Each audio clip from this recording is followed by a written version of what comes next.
Hello दोस्तों, मैं आपके सामने अकबर बीरबल की कहानी लेकर आया हूं जिसका शीर्षक है बादशाह का सपना। चतुराई और बुद्धि के सही इस्तेमाल के लिए बीरबल के किस्से खूब मशहूर हैं। बादशाह अकबर के ऊपर आई मुसीबतों को बीरबल हमेशा चुटकियों में सुलझा देते थे।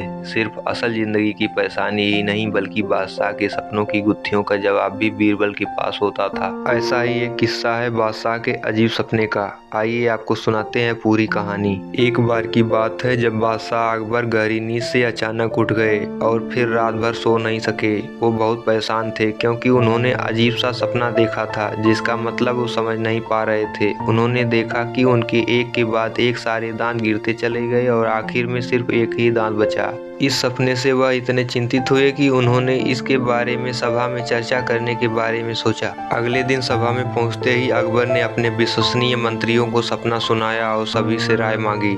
सभी ने उन्हें सुझाव दिया कि इस बारे में किसी ज्योतिष से बात करके सपने का मतलब समझना चाहिए। बादशाह को भी यह बात सही लगी। अगले दिन उन्होंने दरबार में विद्वान ज्योतिषियों को बुलवाया और अपना सपना सुनाया। इसके बाद सभी ज्योतिषियों ने आपस में विचार विमर्श किया। फिर उन्होंने बादशाह से कहा, जहाँपना, इस सपने का एक ही मतलब निकलता है कि आपके सभी रिश्तेदार आपसे पहले ही मर जाएंगे। ज्योतिषियों की यह बात सुनकर अकबर को बहुत गुस्सा आया और उन्होंने सभी ज्योतिषियों को दरबार से जाने का आदेश दिया।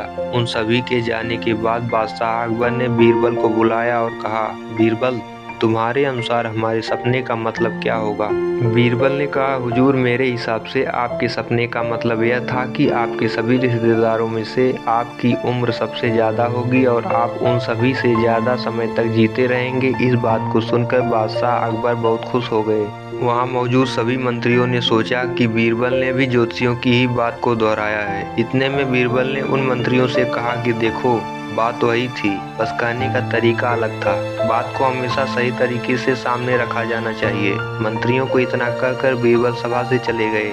अकबर बीरबल की इस कहानी से यह सीख मिलती है कि किसी भी बात को बोलने का एक सही तरीका होता है। विचलित करने वाली बात को भी सही तरीके से कहा जाए तो उसका बुरा नहीं लगता। इसी वजह से बात को हमेशा सही तरीका और सलीके से रखा जाना चाहिए। तो दोस्तों, ये कहानी आपको कैसी लगी हमें कमेंट में जरूर बताएं। हमारे चैनल को लाइक शेयर सब्सक्राइब करना ना भूलें।